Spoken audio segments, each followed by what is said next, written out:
Train paratha चोर। किशन नाम का एक युवक डिग्री की पढ़ाई पूरी करने के बाद नौकरी की तलाश करते हुए कोई भी छोटी मोटी नौकरी करने के लिए तैयार था। वो एक अच्छा लेखक भी था। वो जब तब कहानियां लिखता रहता था। उसकी लिखी कई कहानियां प्रमुख पत्रिकाओं में छप चुकी थीं। एक दिन पुलिस के सिलेक्शन के लिए किशन दिल्ली के लिए ट्रेन में रवाना हुआ। माँ ने रात को ट्रेन में खाने के लिए रोटियां बनाकर दी। किशन, रहने दो माँ, पुलिस इंटरव्यू में जाने के लिए फिजिकली फिट होना जरूरी है, इसीलिए कई दिनों से मैं डाइटिंग कर रहा हूँ माँ। कल इंटरव्यू है, रात को अगर मैंने रोटियां खाई और मेरी तोंद निकल आई तो मुझे इंटरव्यू में सेलेक्ट नहीं करेंगे माँ। तब माँ मुस्कुराती हुई बहुत खूब कहा बेटा। अब मुझे ऐसा कोई पुलिस वाला दिखाओ जिसका कोई तोंद ना हो। हैं? ये तो तुमने वही बात कर दी। किशन भी मुस्कुराता हुआ इंटरव्यू में सेलेक्ट होने के बाद मुझे नौकरी अगर मिल गई माँ, तब मेरा तोंद निकल आए तो कोई बात नहीं, मैं चलता हूँ माँ, ट्रेन का टाइम हो गया है। कहकर वो रवाना हुआ। ट्रेन में किशन को अपर बर्थ अलॉट हुआ। ऊपर जाकर सोने के लिए अभी वक्त था, इसलिए किशन मैगजीन पढ़ने लगा। क्योंकि किशन में एक लेखक छुपा था, उसे अपने आसपास के लोगों को देखने की बड़ी आदत थी, इसीलिए वो यहाँ वहाँ देखने लगा। सामने वाले बर्थ में पति पत्नी और उनके 2 बच्चे थे। देखने में वो बहुत गरीब दिख रहे थे। उन्हें देखकर किशन, लगता है ये बहुत गरीब परिवार से हैं। वो दोनों पति पत्नी बहुत चिंतित हैं बेचारे, यूँ उसने सोचा। जब उसने अपनी नजरें घुमाई तो सामने उसने एक मोटे पति पत्नी को देखा। दोनों के हाथ में खाने की चीजें थीं। वो मोटा आदमी, अरे आजकल ये पॉपकॉर्न बेचते हैं, लेकिन मेरी नानी जो एकदम कोमल मक्का भुट्टा भून कर देती थी और उसमें नींबू निचोड़ कर नमक मिर्च डालकर जो खिलाती थी, अरे वाह क्या स्वाद होता था। तब उसकी पत्नी, मेरी दादी जो साबूदाने की वड़िया बनाती थी, उसके सामने ये तो कुछ भी नहीं है। अरे ये फालतू के पॉपकॉर्न और कितना खाओगे? ये लो, ये लड्डू मेरी मम्मी ने बनाया है, अब इसे खाओ। कहकर उसने डब्बा खोला। तब पति, अब क्या तुम सिर्फ यही खिलाओगी, रोटियां नहीं लाई? पत्नी, पहले तुम ये लड्डू तो खाओ। मम्मी ने कहा था बार बार कि पहले तुम्हें ये खिलाऊं। मम्मी ने कहा था कि सारे लड्डू तू ही मत खा जाना। अपने पति को खाने से पहले कम से कम 6 लड्डू जरूर खिलाना। अब तुम खाओ भी, देख क्या रहे हो? बस मैं सिर्फ 10 लड्डू खाऊंगी। किशन, बाप रे, अपने पति के लिए इतना त्याग कर रही है। यूँ सोचकर मुस्कुराने लगा। तभी वो गरीब बच्चे, माँ हमें भूख लगी है माँ। तब माँ, अभी थोड़ी देर में एक स्टेशन आएगा बेटा, तब तुम्हारे डैडी जाकर कुछ खाने के लिए लेकर आएंगे। थोड़ी देर बाद गाड़ी एक स्टेशन में जा रुकी।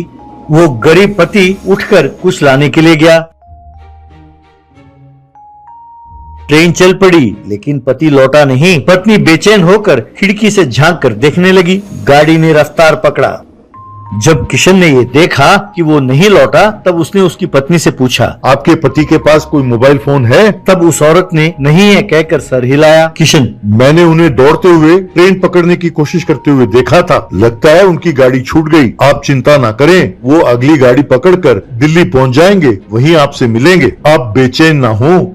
तब वो औरत अपने बच्चों से, बच्चों तुम्हारे डैडी किसी काम से गाड़ी से उतरकर चले गए हैं, ये लो ये खा लो। कहकर एक छोटा सा बिस्कुट पैकेट निकाला और बच्चों को दिया। किशन अपने ऊपर वाले बर्थ में जाकर, गलती की मैंने, माँ जो रोटियां बनाकर दे रही थी उसे लेकर आना चाहिए था। बेचारे छोटे बच्चे, एक छोटे से बिस्कुट पैकेट से उनका भूख कैसे मिटेगा? यूँ सोचने लगा। निचले बर्थ में वो मोटा आदमी, भूख लगी है, रोटियां गिनकर लाए हो ना?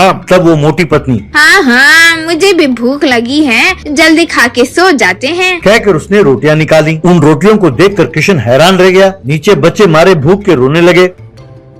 लड़का, माँ बहुत भूख लगी, डैडी कब आएंगे? भूख लगी है। तब वो बच्ची, भैया गाड़ी इतनी तेज जा रही है, डैडी इसमें कैसे आएंगे? माँ भूख लगी है माँ।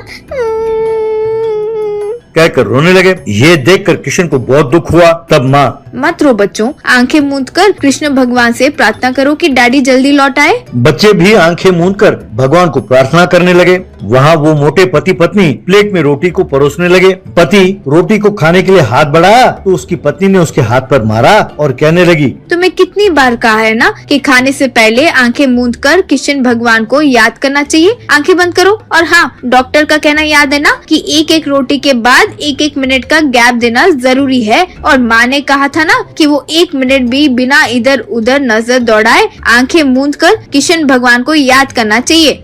बंद करो आंखें। इस तरह दोनों ने आंखें मूंद ली और कहने लगे, किशन कन्हैया आओ आओ, रोटी खाओ, हम पर दया करो। कहकर प्रार्थना करने लगे। वहाँ दोनों बच्चे, हे किशन कन्हैया, हमारे पापा कहाँ हैं? हमें रोटी दो ना, बहुत भूख लगी है हमें, कृपा करो कान्हा। कहकर हाथ फैलाकर प्रार्थना करने लगे। ऊपर से किशन ने मोटे के प्लेट से 2 रोटियां निकाली और बच्चों के हाथों में दे दिया। माँ ने ये देखकर ऐसा ना करो कहकर हाथ हिलाया। तब किशन, ये बच्चों के लिए है, ऐसा कहा। बच्चों ने आंखें खोली और हैरान होकर फटाफट रोटी खाने लगे। ये देखकर माँ चुप रह गई। वो मोटे पति पत्नी एक रोटी खाकर, हे किशन कन्हैया, हे प्रभु, कहकर आंखें मूंद कर प्रार्थना करने लगे। किशन फिर झुका, 2 और रोटियां निकाली और बच्चों को दे दी। वो रोटी खाकर आराम से बच्चे सो गए। माँ ने सर उठाकर किशन के सामने हाथ जोड़कर उसे धन्यवाद कहा। किशन ने भी उन्हें प्रणाम किया। बाद में किशन इंटरव्यू में सेलेक्ट हो गया।